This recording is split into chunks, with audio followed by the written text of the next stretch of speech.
Hey guys, Jason here, and oh my gosh, it finally happened. We have Duel Masters Playmats. So this is something that's been long talked about on the channel, even dating back to our earliest videos. We would have people asking in the comments, are you guys ever going to get Duel Masters Playmats? Well guys, the day has finally come. Yes, we have. So if you've played Duel Masters Plays, these pictures might be familiar to you, and that is because we found them on the DMP wiki. I thought they were super cool and they would make for great playmat designs.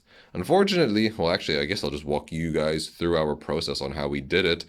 We weren't able to just use the images straight away. The base files were just too small. They were about 1,000 something by 1,000 something pixels.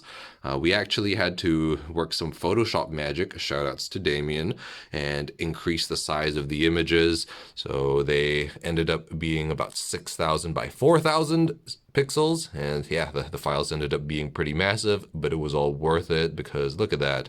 It's generally quite clean, I think, and not very pixelated at all, because pixelation can be a bit of a problem if the images you use are too small. So there's a tip for you guys, I guess. And yeah, I'm really happy with how these turned out, not only because I think they look good, but I think they also capture the spirit of the channel quite nicely. Obviously, we are about Duel Masters Plays, but we are also about the TCG. And even though most of these aren't TCG creatures, you know, it's just Death Phoenix over there, really. Eternal Phoenix over here was a DM13 card, so I feel like that's TCG fringe. And of course, Alphadios and Dorballom are just the powered up versions of Alphadios and Ballom, which are very big TCG icons, as you know. For the rest of the video, I'm going to go over a size comparison, just in case you guys are wanting to get playmats of your own. I think there's some information that can be of service to you.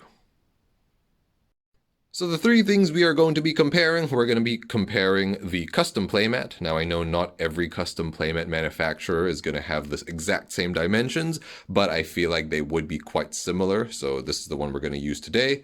We are also going to be comparing it to a Japanese playmat. So this mat was purchased from the Pokemon Center in Japan. I feel like Japanese playmats will have the same dimensions. And then this mat down here was manufactured by Ultra Pro. So if you're looking to buy a stock playmat from a global brand, I feel like Ultra Pro is a pretty good thing to compare to. So yeah, let's get into it.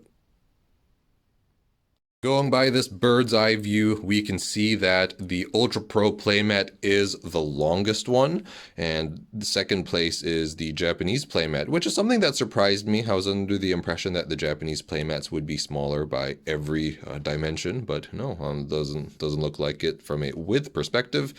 And then from the height perspective, the Ultra Pro playmat and the custom playmat are more or less the same height, but the Japanese playmat is significantly shorter. So if you're looking to buy a Japanese playmat, you know, I see a lot of Dolgeza, Bombazar, and Bolmedius mats flying around.